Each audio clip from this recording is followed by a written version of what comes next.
The Declaration.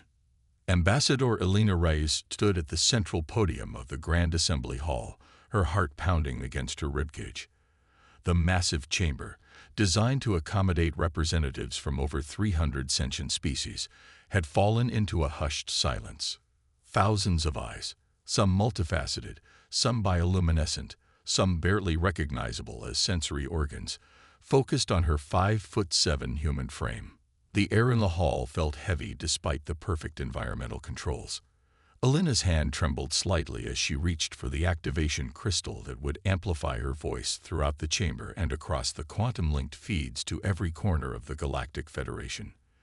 This moment had been planned for decades, but the weight of it still threatened to crush her. Distinguished representatives of the Galactic Federation, she began, her voice clear and steady despite her nerves. For 273 standard years, humanity has been honored to stand among you as members of this august body. Elena paused, scanning the vast array of beings. In the front row, the bulbous, gelatinous form of High Counselor, Zaxavon quivered slightly, an expression of impatience in Meldorian body language. Beside him, Ambassador Trill of the Vesperi clicked her mandibles softly. These beings had been her colleagues for decades, some even her friends. What she was about to say would change everything. Today, I come before you not with a petition or a report, but with a declaration. By unanimous vote of Earth's Planetary Council, and with the full support of all 97 human colonies, I hereby announce humanity's complete withdrawal from the Galactic Federation, effective immediately. The silence shattered like crystal. A cacophony of voices erupted, shouts, clicks, whistles, and subsonic rumbles blended into a storm of sound. The neural translator pinned to Elena's collar struggled to process dozens of simultaneous questions and exclamations.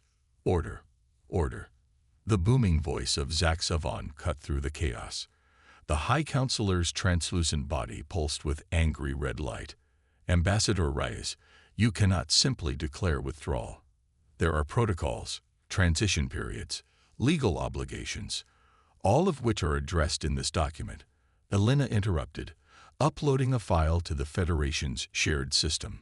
Our legal team has prepared comprehensive transition plans for all mutual defense agreements, trade contracts, and scientific collaborations.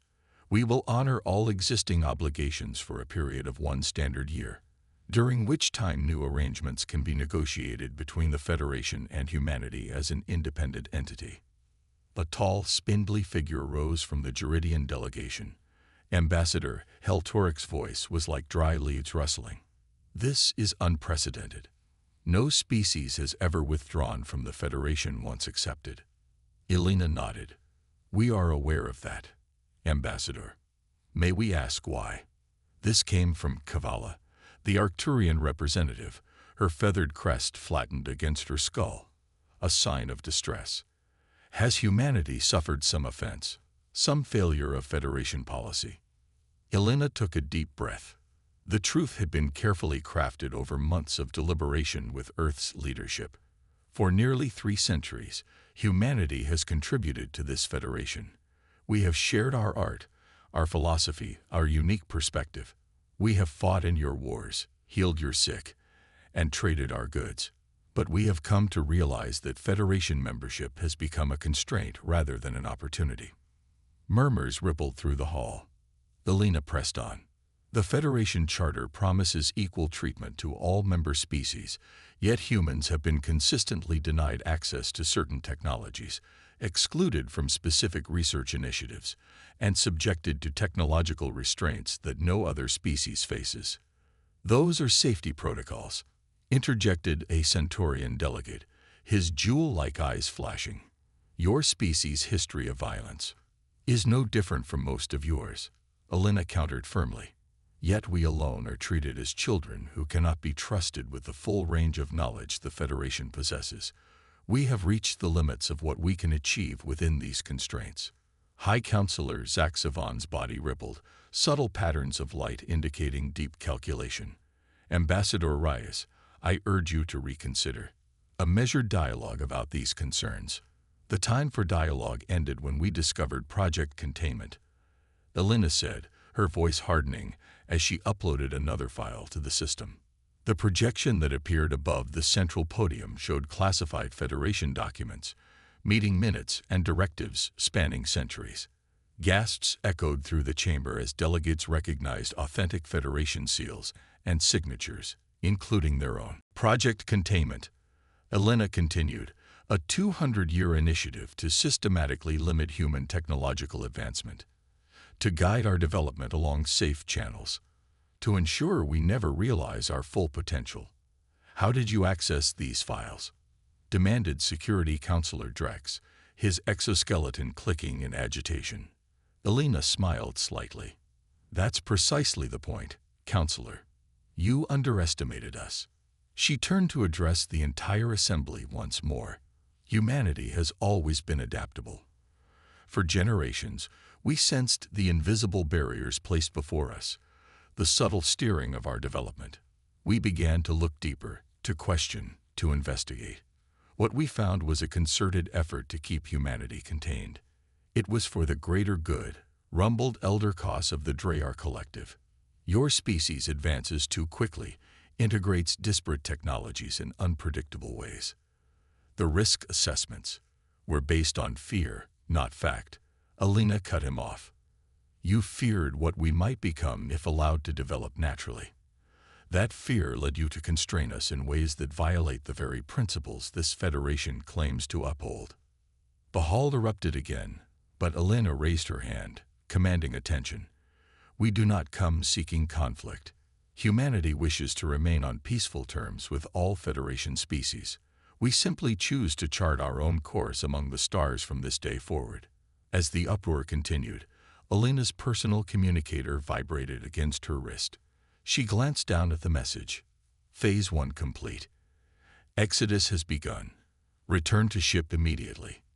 Elena looked up at the chaos she had unleashed. Federation security personnel were moving toward the exits, no doubt preparing to prevent her departure or detain her for questioning. She needed to move quickly.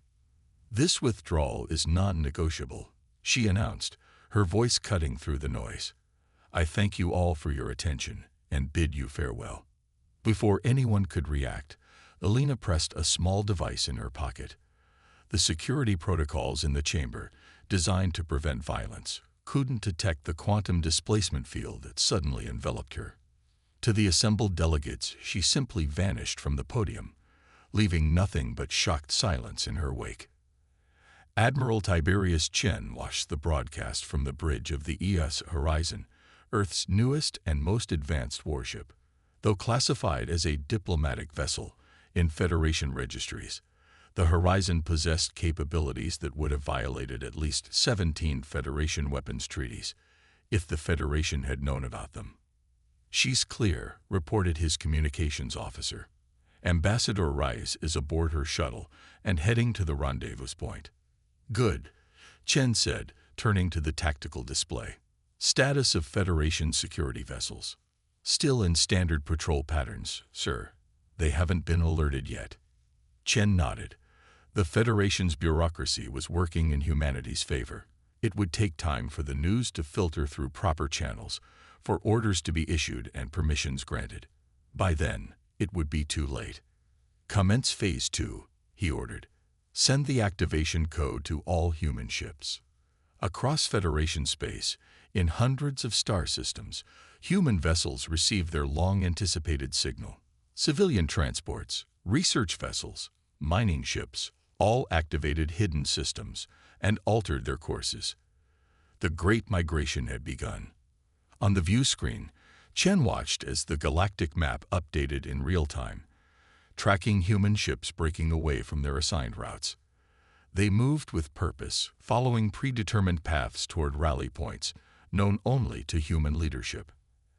Admiral, his first officer said quietly, Federation Command is hailing us.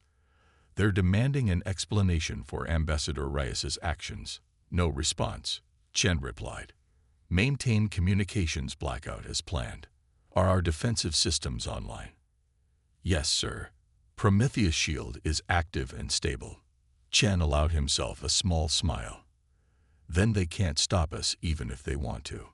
On New Terra, the most populous human colony world, Governor Maya Santos stood before her assembled staff in the Planetary Control Center. The screens around them displayed the message from Earth. It's time.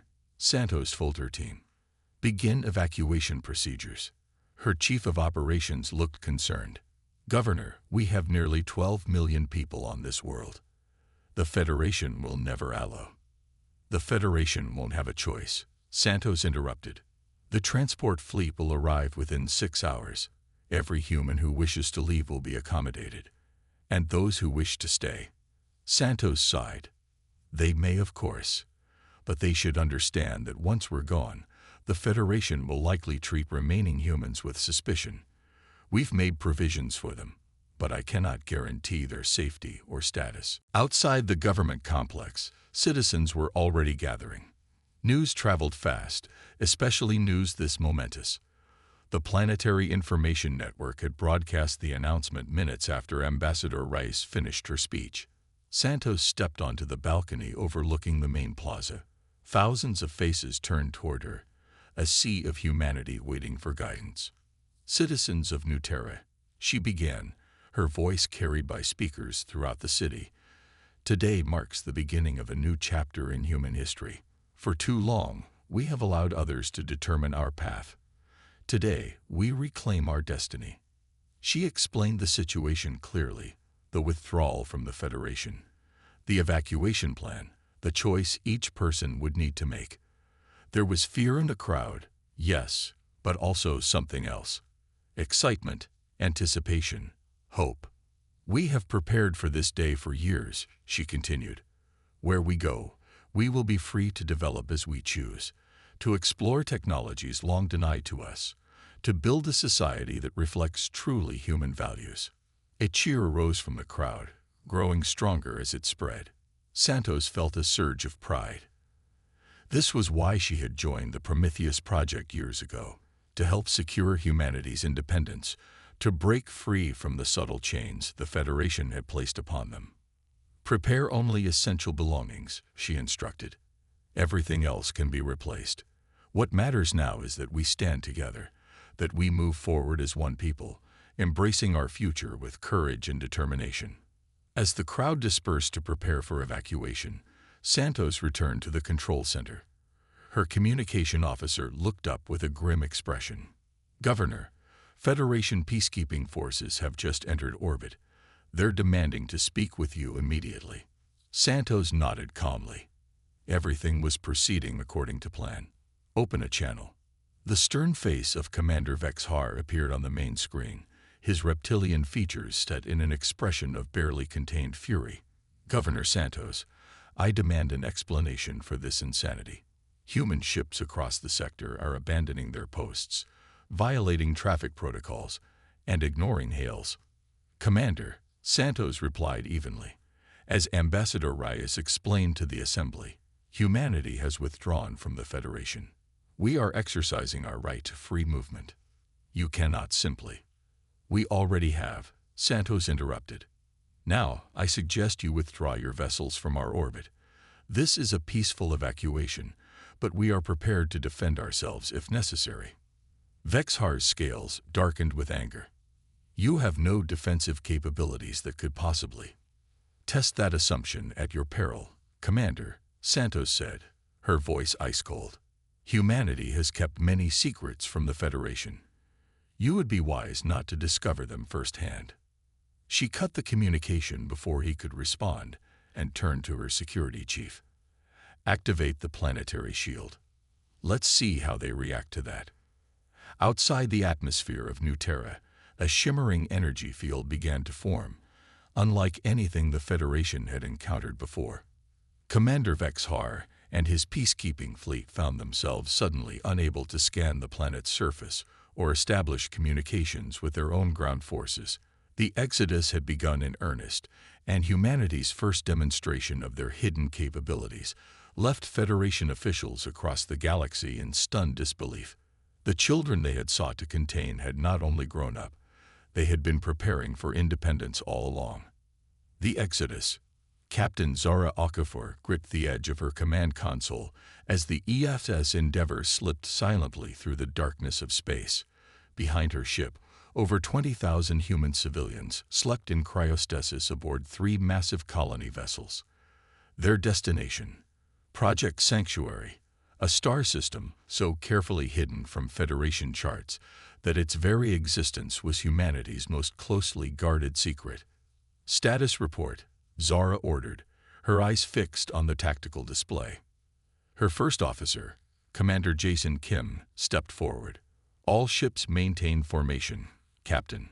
Stealth systems functioning at optimal capacity. No Federation pursuit detected. Yet, Zara added grimly, they'll figure out our trajectory eventually. What's our ETA to the jump point? 4 hours, 17 minutes, Jason replied. Once we make the jump, we'll be beyond conventional tracking range. Zara nodded, allowing herself to feel a moment of cautious hope. The Exodus plan had been years in the making. Decades, really. While serving as loyal Federation citizens on the surface, humanity had quietly prepared for this moment, building ships with capabilities that violated Federation technological restrictions, establishing secret supply caches, and identifying suitable worlds beyond Federation space. Message from Fleet Command, announced her communications officer. Admiral Chen reports that 92% of human vessels have successfully broken away from Federation control. The remaining 8% are either in contested situations or have chosen to remain. And the reaction? Zara asked. Confusion, mostly. The Federation Council is in emergency session. Their military forces are mobilizing, but slowly. They didn't expect this. Zara smiled slightly. That was the point. Her tactical officer suddenly straightened at his station. Captain, sensors detecting quantum fluctuations at bearing 047. Signature matches Federation pursuit vessels. They found us faster than expected, Zara muttered. Battle stations. Activate Prometheus shield. Throughout the ship, crew members moved with practiced efficiency. Though classified as a colony escort, the Endeavour had been secretly outfitted with defensive systems far beyond what the Federation believed humans capable of developing. Federation vessels approaching at sublight speed, reported the tactical officer. 3 heavy cruisers, Delvorian class. They're hailing us. On screen, Zara ordered, squaring her shoulders. The image of Fleet Commander Teg Valen appeared, his crystalline exoskeleton glinting under the lights of his command center. Captain Okafor, you are in violation of 17 different Federation travel protocols. Power down your engines and prepare to be boarded. Zara met his gaze calmly. Commander Teg Valen, as I'm sure you're aware, humanity has withdrawn from the Federation. Your protocols no longer apply to us. We are peacefully transiting to our destination and have no hostile intent. You are escorting stolen Federation property, Teg Valen countered. Those colony ships were built by human hands with human resources on human worlds. Zara interrupted. The only theft here is the Federation's systematic suppression of human potential for nearly 3 centuries.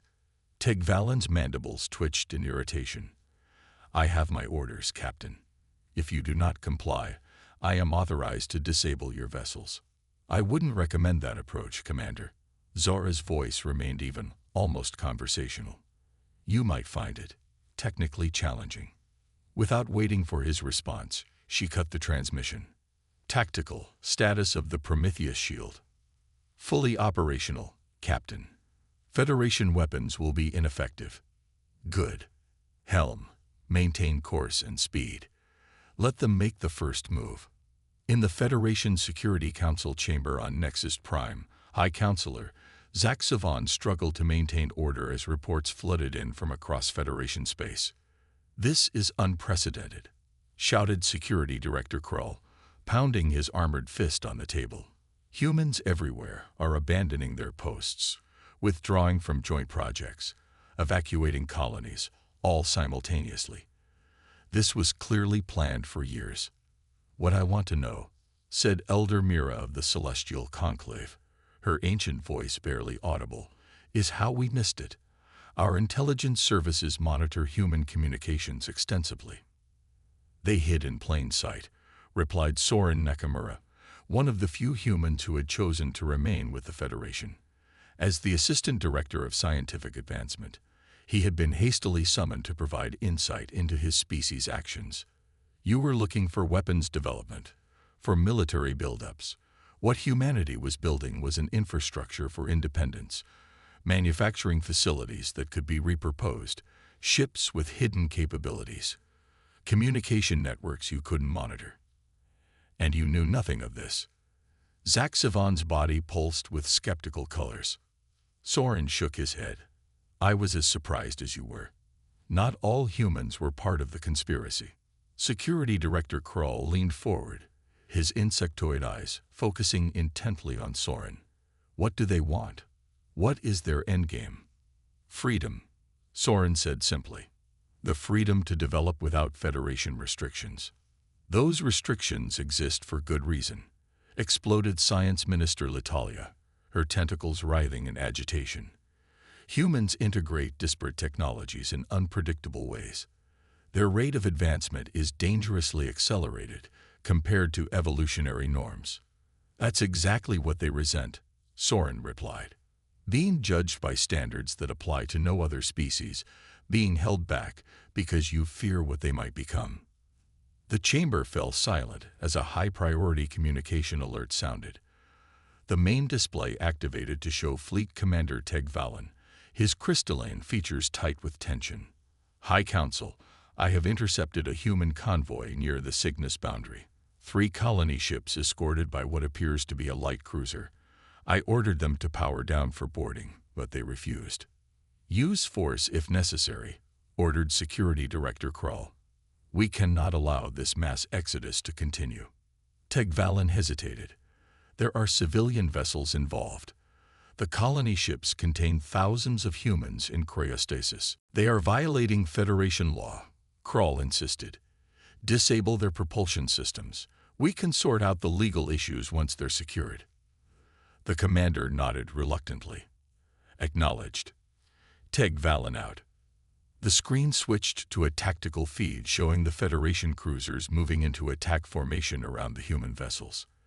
Energy readings spiked as weapons systems powered up. "This is a mistake," Soren warned. "If humanity has been hiding technological capabilities." "Silence," Krull snapped.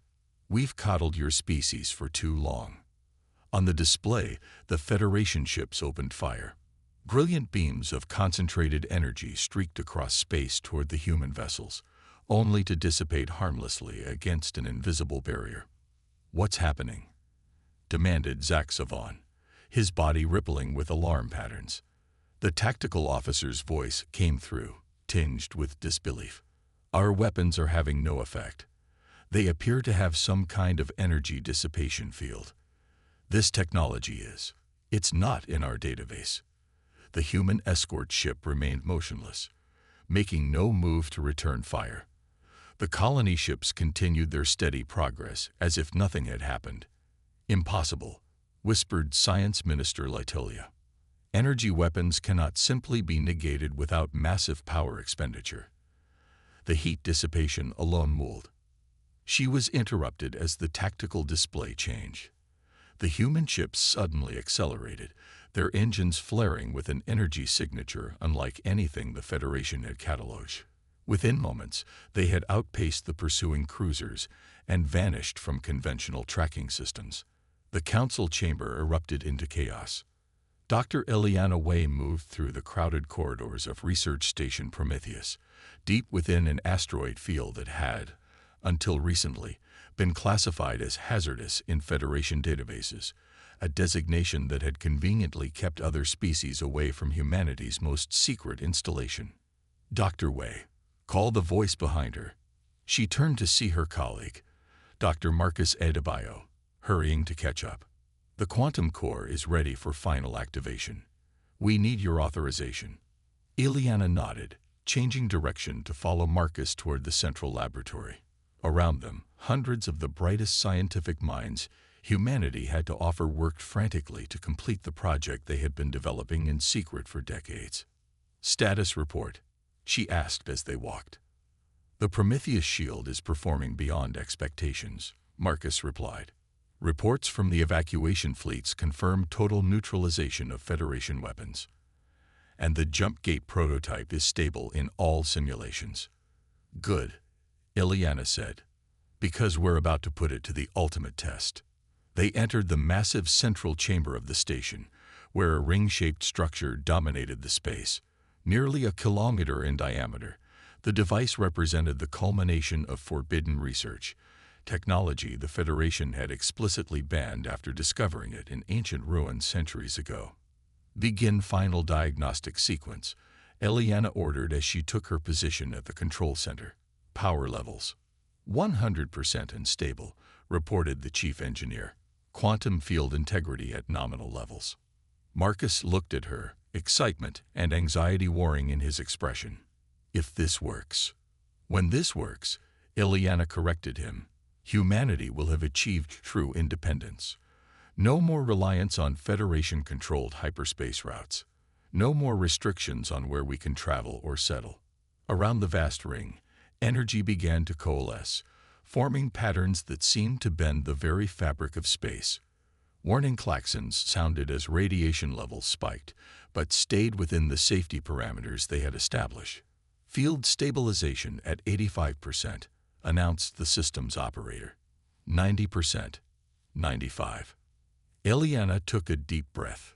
This was the moment that would either vindicate years of clandestine work or prove the Federation's caution had been warranted all along. "Activate the jump gate," she commanded. The energy within the ring intensified, then collapsed inward, creating what appeared to be a hole in reality itself. Through this aperture, stars could be seen, but not the stars visible from their current location. The gate had opened a doorway across hundreds of light-years of space. Connection established with Sanctuary System, the operator reported, her voice rising with excitement. "Telemetry confirming stable pathway. We did it, Dr. Wei. We actually did it." Cheers erupted throughout the control center.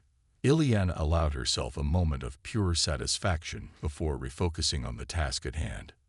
"Send the confirmation signal to Admiral Chen," she ordered. "The evacuation fleet can proceed directly to Sanctuary now. No need for conventional FTL travel." Marcus was studying the readings with amazement. "The energy efficiency is remarkable." The Federation believed this technology was inherently unstable, that it would require power sources beyond our capability. "The Federation," Ileana said quietly, "has underestimated human ingenuity for the last time." Federation Prime Minister Lazen stood before the emergency session of the full Federation Assembly, his translucent tentacles betraying his agitation despite his efforts to project calm. "Distinguished representatives," he began, "we face an unprecedented crisis. For the first time in our 12,000-year history, a member species has unilaterally withdrawn from our union. More concerning still is the manner of their departure, coordinated, prepared, and revealing technological capabilities we believed beyond their reach." The assembly hall buzzed with concerned voices. Representatives from hundreds of species struggled to comprehend how the situation had deteriorated so quickly. "Our initial attempts to prevent human evacuation fleets from leaving Federation space have failed," Lazen continued, choosing his words carefully. "Their vessels appear equipped with defensive systems that render our standard weaponry ineffective." "How is this possible?" demanded the Arcturian representative. Human technology was closely monitored. Science Minister Latolia stepped forward. "We have confirmed that humans have been conducting unauthorized research for decades, particularly in energy manipulation fields and quantum mechanics. Most alarming, we have detected what appears to be an artificial wormhole in Sector 47, near what was believed to be an uninhabited asteroid field." A collective gasp ran through the assembly. Artificial wormhole technology had been explicitly banned after the Cataclysm Wars 10,000 years earlier.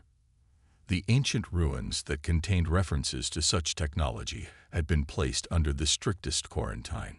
"Are you suggesting," asked the Geridian representative, his voice trembling slightly, "that humans have accessed and implemented precursor technology?" Litelia's tentacles twisted in discomfort. "The evidence points in that direction, yes. Somehow, they gained knowledge that should have been inaccessible to them.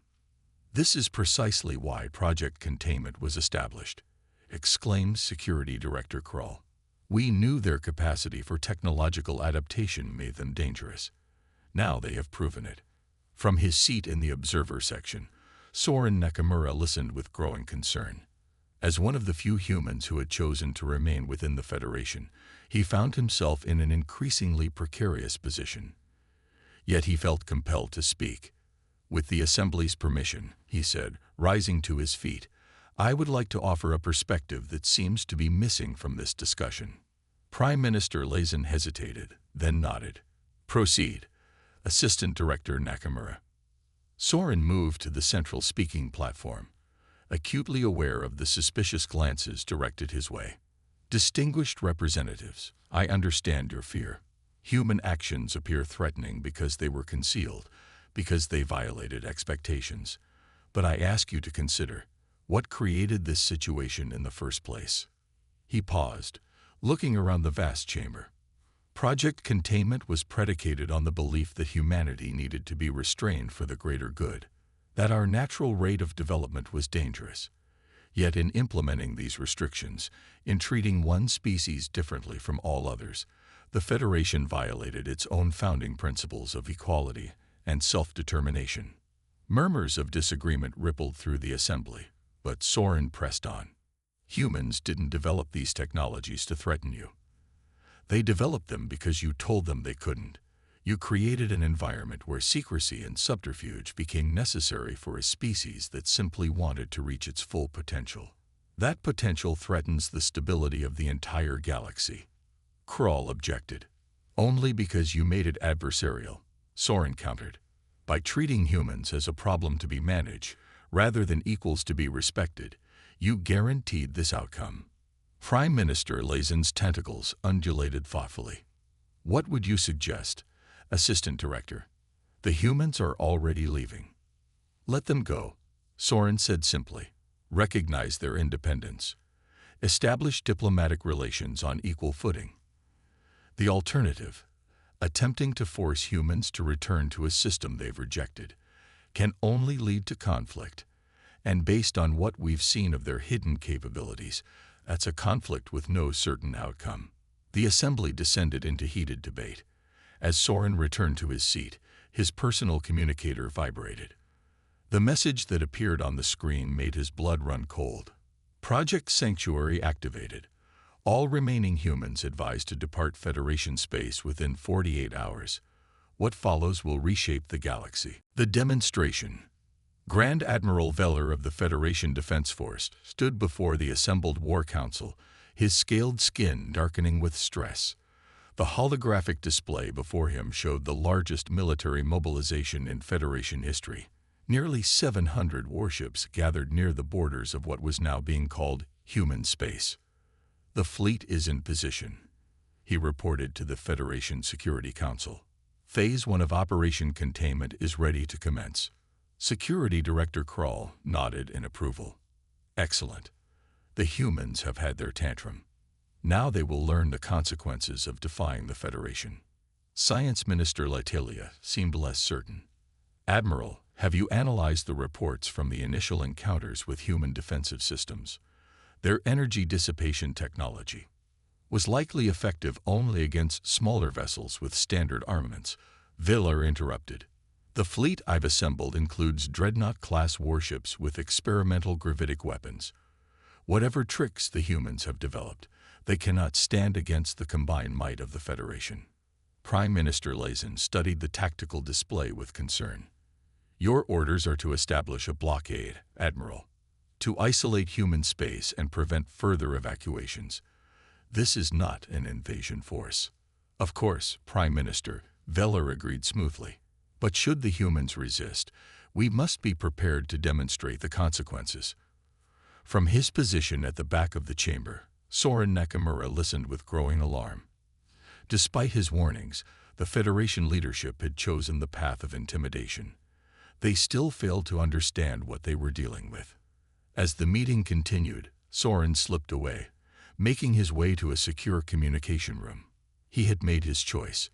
Though he had initially remained with the Federation out of principle, the imminent military action had forced his hand. Using an encryption protocol known only to a select few humans, he composed a brief message. Operation Containment commencing. 700+ vessels. Gravitic weapons. Coordinates attached.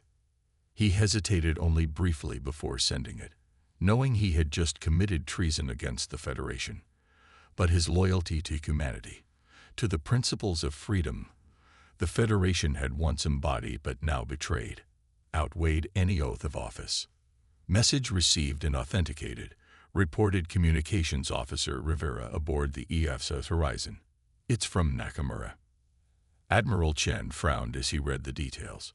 700 ships. They're not just establishing a blockade. They're preparing for war. His executive officer, Captain Hiroshi, studied the tactical data. Even with our advanced defenses, we can't oppose a force that size conventionally. We won't have to, Chen replied, his expression grim yet determined. Contact Dr. Wei at Prometheus Station.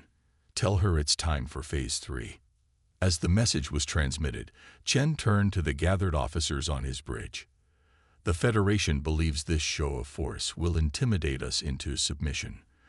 They expect us to either surrender or engage in a conventional battle we cannot win. He gestured to the tactical display, highlighting the Federation fleet's formation. They still think in terms of traditional warfare, ships, weapons, territory. They've failed to grasp the paradigm shift humanity has achieved. Sir, asked a young lieutenant, are we activating the Prometheus protocol? Chen nodded solemnly. Indeed we are, Lieutenant, and may history forgive us for what we're about to do.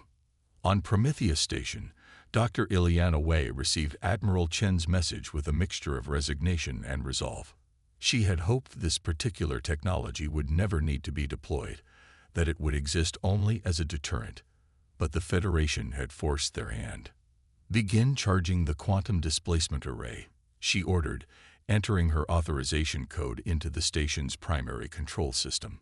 Full spectrum, maximum radius.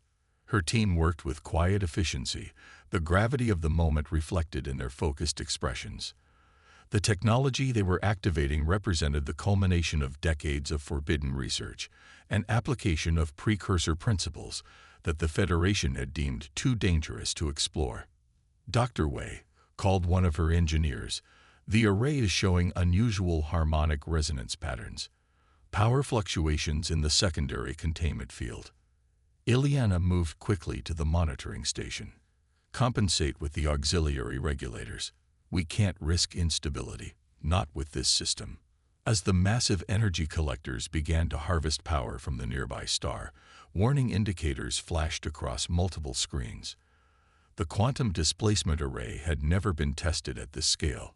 Simulations suggested it would work, but theory and practice often diverged in unexpected ways when dealing with the fundamental forces of the universe. Array charged to 80% capacity, reported the system's operator. Target coordinates locked. Federation fleet is maintaining position at the boundary of human space. Ileana took a deep breath, her hand hovering over the activation sequence. Send the final warning to Admiral Chen. Once this is initiated, there's no turning back. Aboard the Federation flagship Indomitable, Grand Admiral Viller received the communication from human space with contempt. They wish to parley, he informed his bridge officers, amusement evident in his tone. They're requesting that we withdraw our forces immediately or face consequences beyond our understanding. His second-in-command, a Juridian commander named Thex, shifted uncomfortably. Perhaps we should consider. Consider what? Vaylor interrupted sharply, capitulating to their demands, allowing a renegade species to dictate terms to the Federation. We will demonstrate what happens to those who defy the established order. He turned to his communications officer. Send this response.